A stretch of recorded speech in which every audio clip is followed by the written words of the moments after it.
تشریف فرما ہے ختم نبوت کا مسئلہ۔ میں اپنی بات مختصر کرتا ہوں۔ مولانا انور شاہ کشمیری سے لے کر عطا اللہ شاہ بخاری سے لے کر مولانا بن نوری سے لے کر مولانا محمد علی جالندھری سے لے کر تمام علماء نکلے تھے، قربانیاں دی گئی، لوگ سڑکوں پر تھے، سینہ تان کے مولوی ہی نہیں، جمعیت کے نہیں، ہر پارٹی کا انسان مسلمان کھڑا تھا اور کہہ رہا تھا کہ میرے سینے کو تو چلنی کر سکتے ہو، لیکن محمد رسول اللہ کی ختم نبوت کے حوالے سے میں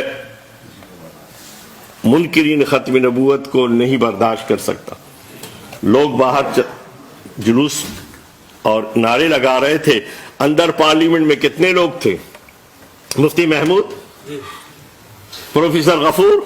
مولانا شاہ نورانی، مولانا عبدالحق صاحب، میرے خیال میں 8 افراد تھے، مولانا غلام محمد ہزاروی۔ میں آپ کو بتانا چاہتا ہوں، اس لیے بتانا چاہتا ہوں کہ ون وے جو پروپیگنڈا ہے، یہ 8 آدمی تھے، چیدہ حکومت کس کی تھی؟ کسی مذہبی جماعت کی نہیں تھی، پیپلز پارٹی کی حکومت تھی، اور اس وقت جناب ذوالفقار علی بھٹو مرحوم وزیر اعظم تھے، اور مفتی محمود نے کہا کہ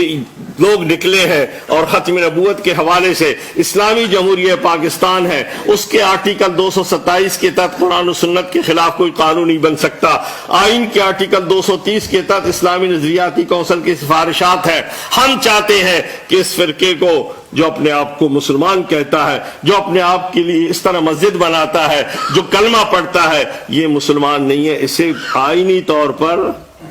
خارج الاسلام اور مرتد قرار دیا۔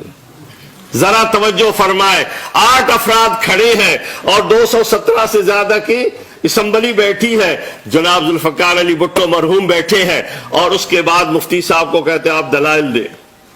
ذرا توجہ فرمائے، مفتی محمود قومی اسمبلی کا رکن، شاہ نورانی قومی اسمبلی کا رکن، مولانا ہزاروی، پروفیسر غفور احمد، لیکن مفتی محمود صاحب نے ایک عجیب بات کی جو تاریخ میں ایک سنہرا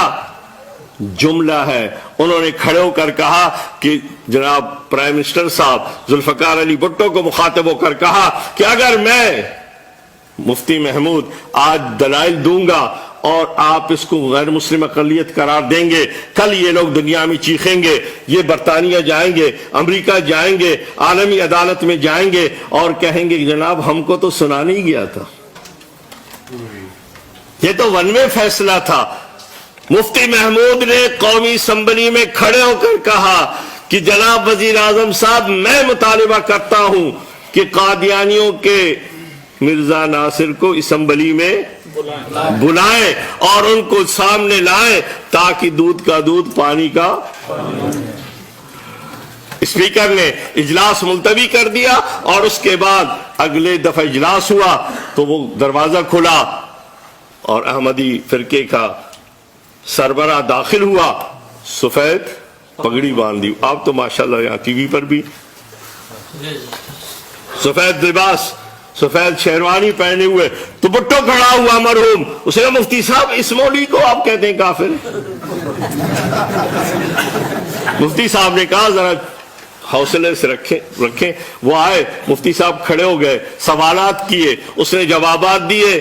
مفتی صاحب نے جرح کیا، 4 سوالات ہی ہوئے تھے، بھٹو چیخ پڑا، بھٹو مرحوم جیسا بندہ، اور اس نے کان پکڑ کر کہا بس بس مفتی محمود، یہ سب کچھ ہو سکتا ہے، مسلمان نہیں ہو سکتا۔ آپ ہمیں دہشت گرد قرار دیتے ہیں، آپ ہمیں آئین کے خلاف ورزی کے مرتکب قرار دیتے ہیں، آپ ہمیں قانون کے خلاف ورزی کا ہم پہ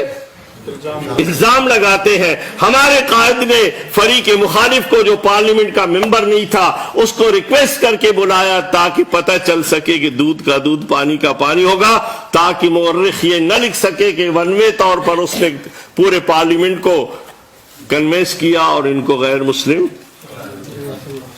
لیکن میں بات ختم کرنے والا ہوں۔ بھٹو مرحوم کھڑے ہو گئے اور انہوں نے کہا مفتی صاحب کے پاس دستخط کرنے کے بعد 74 کے دستور میں جو تاریخی دستخط کے بعد مفتی صاحب کے سامنے آ کر انہوں نے کاپیوں نے دے دی اور ایک جملہ کہا کہ مفتی صاحب میں آپ کو مبارکباد دیتا ہوں کہ آپ کی اپنی آئینی اور قانونی جنگ آپ جیت،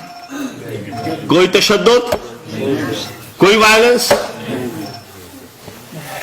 یہ کب کی بات ہے؟ پچھلی صدی کی بات ہے. ابھی چند عرصے پہلے آپ نے دیکھا ہوگا